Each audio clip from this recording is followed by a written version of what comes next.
Bonjour, je suis Nathalie Armstrong et j'ai avec moi Christian Charret, rédacteur chez Morningstar Canada, pour nous parler de la performance des fonds pendant le mois de février. Bonjour Christian. Bonjour.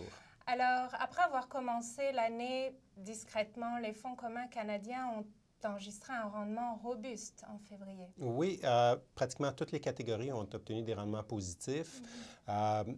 Dont notamment 17 des 22 catégories d'actions ont obtenu des rendements de 3 et plus.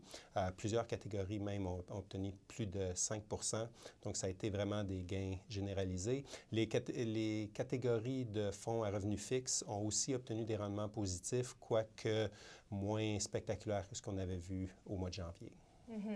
Pour les métaux précieux qui avaient été au bas du tableau pendant un moment, ont été performants aussi. Oui, c'est le deuxième mois consécutif que la catégorie actions des métaux précieux obtient le meilleur rendement parmi toutes les catégories et 2 mois de suite de rendement de plus de 10 donc cette fois-ci, ils ont gagné 11,4 donc la catégorie a encore beaucoup de retard à rattraper par rapport à l'an dernier, mais ça va dans la bonne direction. Donc, ce qui s'est passé pendant le mois de février, c'est que l'or a connu une forte montée. En gros, ça a été dû à de l'incertitude sur les marchés émergents. Donc, il y a beaucoup d'inquiétudes quant aux économies de ces pays-là.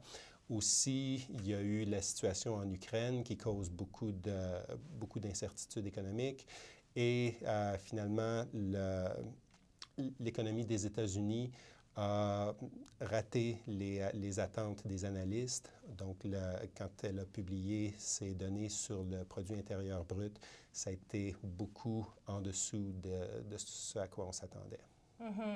Les fonds à participation sectorielle, les actions européennes, japonaises, américaines. Oui, la catégorie actions européennes a été une des meilleures le mois dernier, avec un gain de 5,9 on a vu les actions américaines aussi qui ont très bien performé.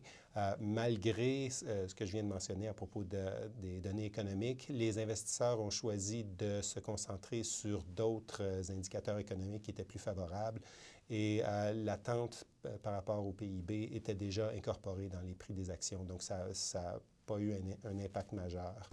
Et bon, quand les marchés américains et européens vont bien, ça veut dire que les catégories actions mondiales et actions internationales vont aussi très bien, donc plus de 4 chacune. Les catégories d'actions asiatiques ont quand même été positives et des rendements quand même assez robustes, mais un peu moins élevés, donc de l'ordre de 2 à 3 en général. La seule catégorie qui a obtenu un rendement négatif, ça a été actions japonaises avec une perte de 0,5 Un détail intéressant qu'on a observé le mois dernier, c'est que les effets de devise qui ont eu un très gros impact les mois précédents n'ont pas eu tellement d'impact ce mois-ci. Ça a été surtout les gains sur les marchés boursiers qui ont affecté les rendements des fonds.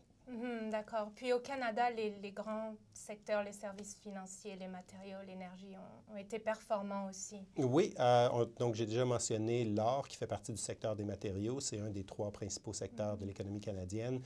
Ce secteur-là a gagné plus de 6 le mois dernier. Les 2 autres ont gagné plus de 4 donc, ça a très bien été pour les fonds diversifiés d'Actions canadiennes. La catégorie Actions canadiennes a gagné 3,7 Actions en majorité canadienne, 3,6 donc, des rendements très solides pour les actions canadiennes. Il y a eu un regain de confiance de la part des consommateurs canadiens qui a eu un impact très positif sur les actions canadiennes. D'accord. Des bonnes nouvelles en février. Oui. Merci, Christian. Si vous voulez plus de détails au sujet de la performance des fonds, vous pouvez cliquer sur un lien au bas du lecteur vidéo. Merci.